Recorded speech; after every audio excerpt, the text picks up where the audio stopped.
I am Roxy with Rockstars Blue 3.0, and I am here with Discrepancies.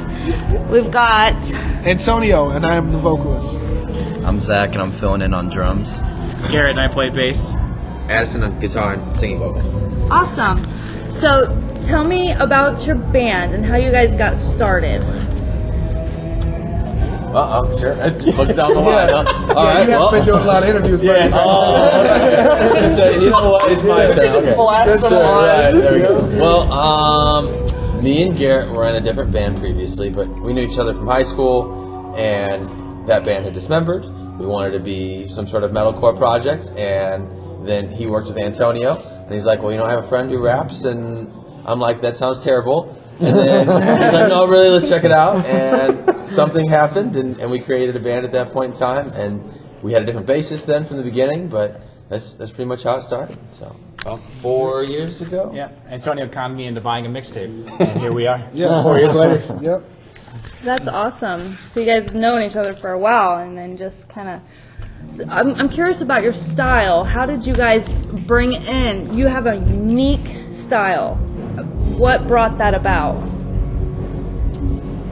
I'd say it's like a combination of elements. So like Addison and I really come from like a harder rock background. Addison really is into like Breaking Benjamin, Avenged Sevenfold, Alter Bridge, stuff like that. And I'm more into like a metalcore, like North Lane and those types of bands. And then Antonio is like, he comes from a hip hop and rap background mainly, and it's actually kind of how we got the name, was the idea that all these different elements mixed together like actually worked, but in theory like we didn't think they would. You know what I mean? Right. It's a discrepancy. It's quite the discrepancy there. Right, yeah. But like, yeah, I mean, Antonio, it shows in our songwriting. Like when we write something, we write it and try to structure it almost as if it was like a hip hop beat, and then we send it over to him, and then he throws something on it, and we kind of go back and forth from there. So, yeah, I mean, that's kind of how it came about. Wow. Now Antonio only listens to death metal, so. It'll look Katy Perry. So do you guys have any rituals before you go on stage? Something that you guys do together? Together, make sure Antonio's in the building. That is the main focus. Independently, Finding Antonio is usually the priority number one. Wow. Wanderlust. He's like a ninja without the smoke bomb. He's just gone. That's pretty accurate. And then he doesn't answer his phone. And then he'll show up like 2 hours later, like, where you been? He's like, I was in the bathroom, man. All of those are lies. I didn't even have to start half of that. Yeah, the not answering the phone thing, that's pretty accurate. But everything else was a no-go. So this is how every show goes. We load into the venue. Antonio disappears. We find him. We go on stage. That's pretty much how every night goes. That is the ritual. Awesome. So, being you guys have been together for a little bit, what kind of challenges have you guys gone through? What's been the most challenging for you? We had a member change. Zach's here. We're lucky to have him tonight, but we had a member change a week before we released the Awakening album. Yeah. So we had recorded it with a different bass player, and it all got flopped. So that was probably the biggest change for us. Yeah. So Garrett switched instruments. Yeah, Garrett was on drums. Yeah, I play drums. And he went to bass. And But when we started the band, I played guitar.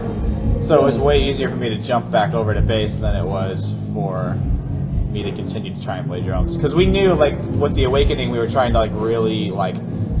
With the EP, we were just trying to find out kind of what we wanted to do and see if it worked. But with the Awakening, we knew we really wanted to, like, ramp up what we were doing. And, like, when it came time to write, and, like, we were just jamming the riffs and we were figuring out exactly how everything was going to be structured, I knew at that time that the drumming level was far greater than what I was able to do.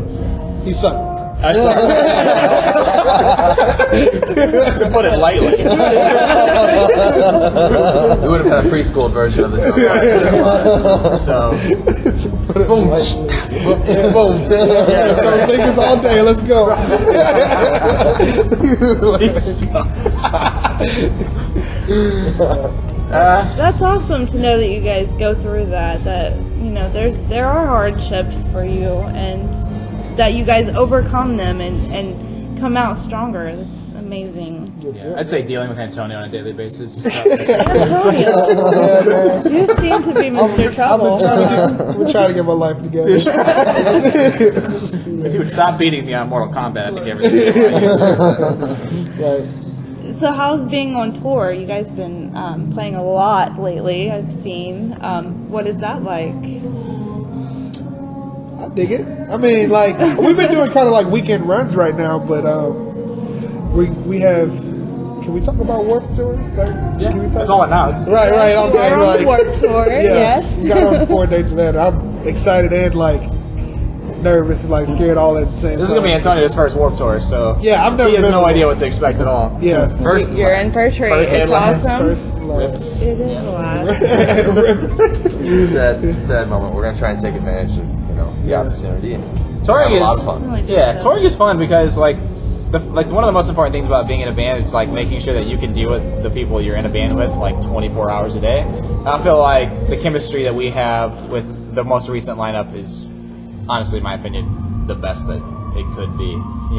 I think it's like the whole drive here was fun. We laughed and joked around the entire time and Right. took naps and pranked each other and everything else. So Gotta have fun, right? that's right. Spilled sugar in the van. Yeah. Yeah. He's been on the road with us for 12 hours and he spilled sugar everywhere in the Like van. so. That's the hardest thing to clean up. Broke our bunk. No, that was Addison. I got proof he put his head through the bunk.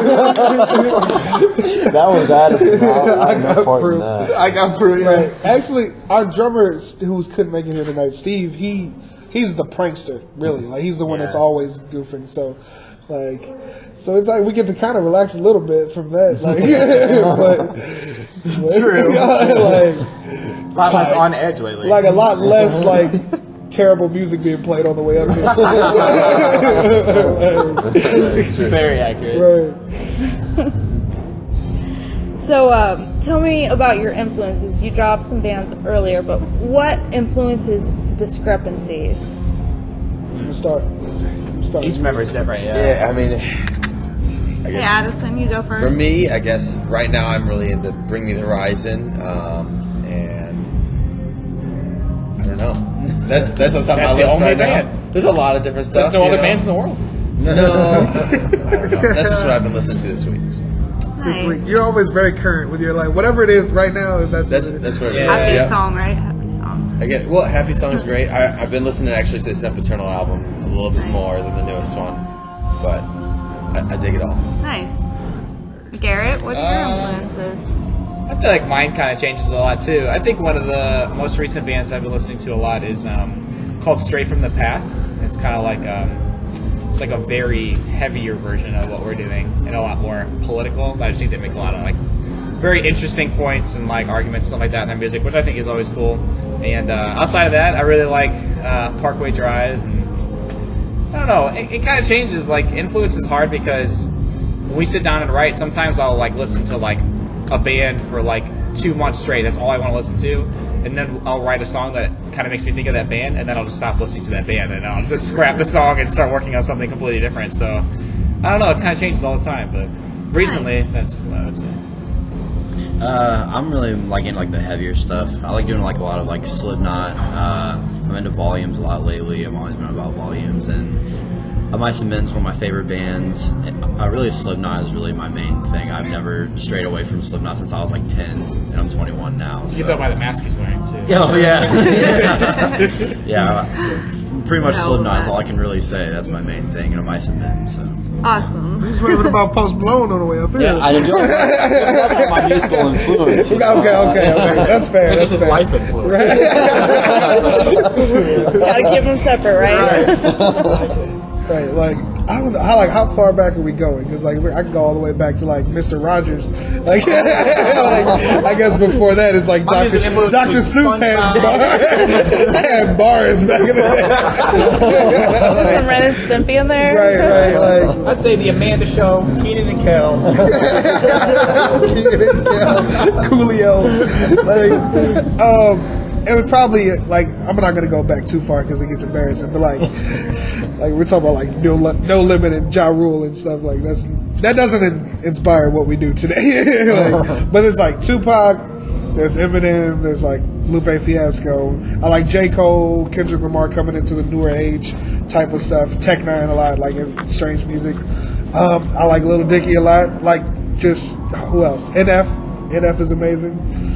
That's probably what NF right now is like really like killing it. Yeah. It's crazy because we found him like 3 months ago. And we were like, me and Antonio in particular, just kept sharing different songs we were finding by him, and he's the one who showed them to me. And then like a couple months later, now he's everywhere on the radio. I was like, oh, that was fast. Right. So Yeah, so I'm definitely more on the hip hop side, definitely.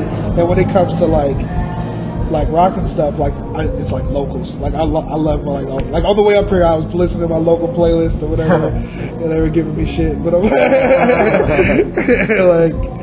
but yeah. I dig that. I like my locals too. Yeah. I was really giving him credit. I was giving him credit where credit's due because Antonio probably listens to the most local music out of any of us. And, like we have a lot of really good bands in St. Louis, but like I'll add like a song or two from them to like some of my playlists, but they just get buried. Like some of my playlists have got so many songs. And we're like friends with all of them, so we go to the shows all the time. Yeah, you see them all the time, so you're like, okay. Okay, so my next question is about what song means something to you guys as a band. Is there a song that you guys wrote that really affects you? That's hard. Your music is really inspirational, by the way, and has a lot of meaning behind it, really deep. So that's what stems my question is where this inspiration comes from. Like as far as like I don't think we all have we will never agree on a favorite song. I don't think because we're all like on separate, I agree. On different.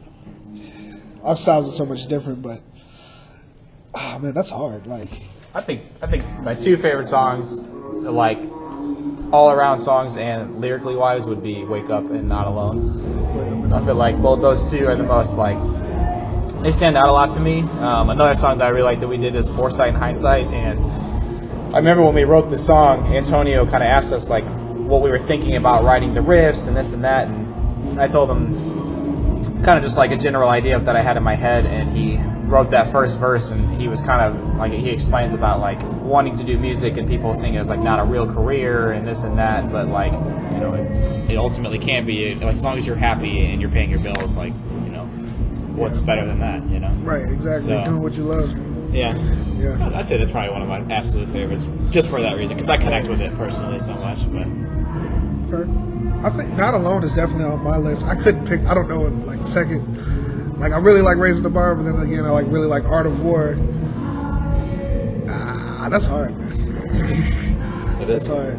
I'd say those three, probably my top three.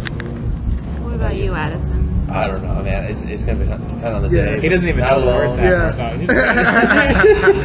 Terrible. He's like, "What songs do we do?"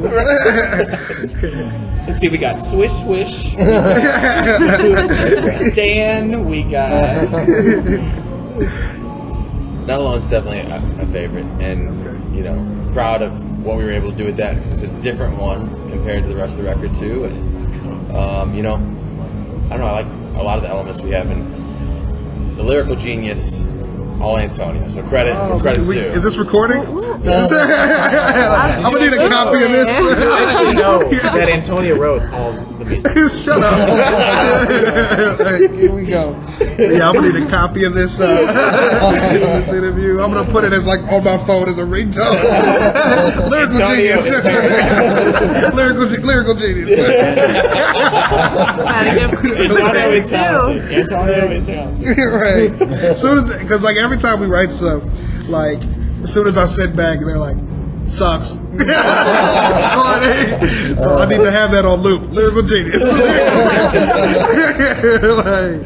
But yeah, we're definitely we're all our worst critics. We all go in to write and we all tell each other everything sucks until we finally come up with something that like everybody's like, "This doesn't suck too This bad." doesn't suck. Not too bad. Right, not too bad. We'll see what Antonio does. But yeah. Well, they say people who don't have success, they don't have the critics. So, Right. you guys got to have that for sure. Absolutely. Yeah. Facebook is pretty Inspiration good is definitely the goal, though. Yeah. What direction do you guys see yourself going in, and what do you guys have planned for 2018? Direction, more. Not to put us in a box, just more. You know, I don't know. We don't know, but we're exploring that. So Yeah, we definitely got to drop another album. I mean, obviously, coming into that's the goal. So I guess that's next year. That's next year. Next year. So Awakenings was a remastered? Yep. Yes. Yep. Re-released and remastered. So. Awesome. Being on that one, tell me about your guys' who you featured. Was it Story of the Year? The singer for Story of the Year? Yeah. Yep. Awesome. Dan Marcel. How Dan was Marcel. that? Did you guys enjoy having somebody come in and do that with you? Yeah, we actually we were just talking about this on the way up. We were telling Zach about it, but we originally asked a few other people to do it, and everybody kept kind of blowing us off because at the time there wasn't really anybody listening to us, and we had only had the EP that kind of had mild success, but everybody just kind of kept blowing us off. And then when we were in there recording, our producer was like, "Oh, I know Dan really well, and he might kind of dig this." And we were like, "You think?" And he And was they like, both shit their pants. yeah. We're like, "Are you serious?" And he's like, "Yeah." And we're like, "Oh, okay. Why don't you send it over and see if he's actually interested?" And he's like, "Yeah, I'll do it, man. I'll do it for a case of beer. Just shoot me the lyrics." I'm like, "All right, Right on. that's a deal." yeah, it's definitely exciting. Yeah. And you've had more than one guest features in your album, right? Yeah. The So other- Marcelo, is that how you say his name? Dan Marcel is the singer from Story of the Year, and then we also had a good friend, Dub Flo. Dub Flo, yeah. He's on Rock the Show with us. Yep. He's a very, very talented dude. I've been writing and making music with him for about 8-9 years now, and he's definitely helped me get better. You know what I'm saying? Just as a challenge of being on a song with another rapper that's crazy good. He was amazing when I first met him. I was not good. So he helped me get to where I needed to be, and but he's always been dope. So I'm still learning, getting better. It sucks. Lyrical genius.